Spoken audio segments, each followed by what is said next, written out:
আজকে আপনাদের সাথে একটা হেলদি ডায়েট থালি শেয়ার করব। অনেকেই আছেন যারা কিন্তু ওয়েট লস জার্নিতে আছেন বা প্রেগন্যান্সি পিরিয়ডে আছেন, তাদের জন্য কিন্তু আমার মনে হয় এই থালিটা একদম পারফেক্ট হবে।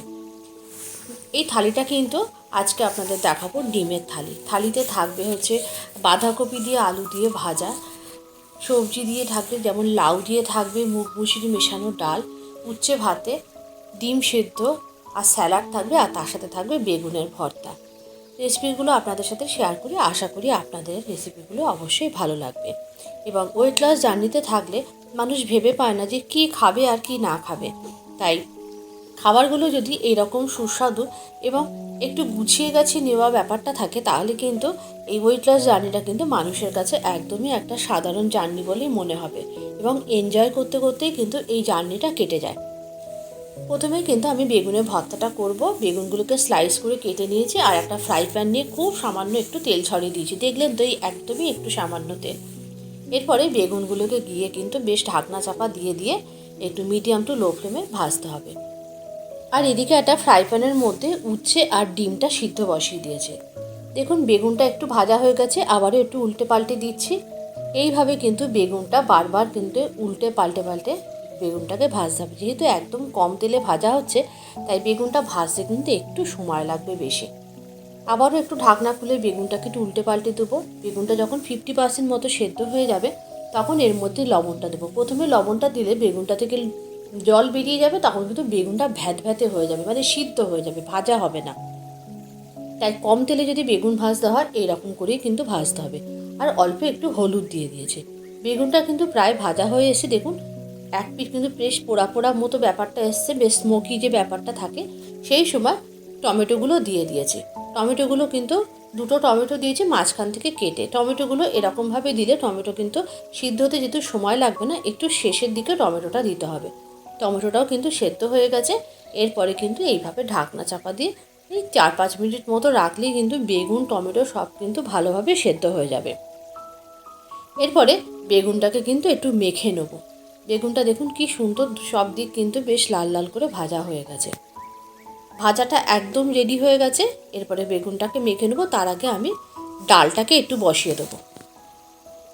এরপরে কিন্তু বেগুন ভর্তাতে দেওয়ার জন্য সবথেকে স্পেশাল যে ব্যাপারটা সেটা তৈরি করে নেবো। যেমন কড়ার মধ্যে খুব সামান্য একটু সর্ষের তেল দিয়ে প্রথমেই শুকনো লঙ্কাটা ভেজে নেবো। শুকনো লঙ্কা ফ্লেভারই কিন্তু বেগুন ভর্তাতে সবথেকে বেশি ভালো লাগে। শুকনো লঙ্কাটা ভেজে একটা থালায় তুলে নিয়েছি। তারপরে কিন্তু একটু কালো জিরে ফোড়ন দিয়ে একটু পেঁয়াজগুলো ভেজে নেবো।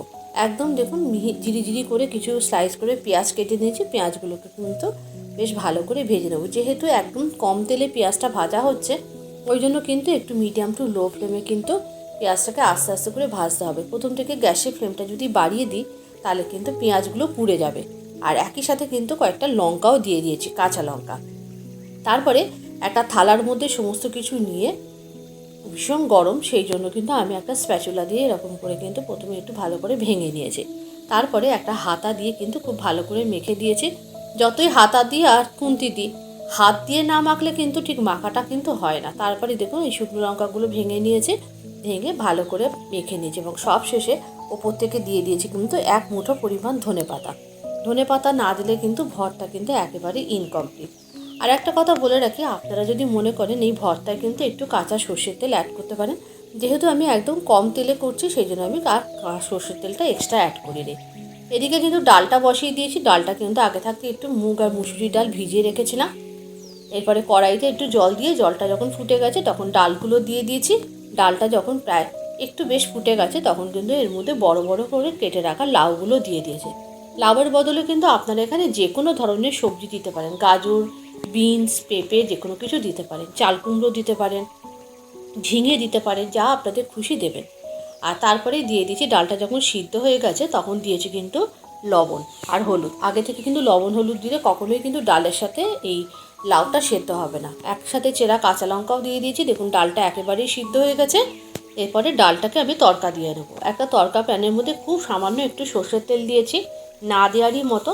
তারপরে তার মধ্যে একটু গোটা জিরে, গোটা শুকনো লঙ্কা ফোড়ন দিয়েছি, আর একটু কারি পাতাও ফোড়ন দিয়েছি। খুব ভালো একটা ফ্লেভার আসবে।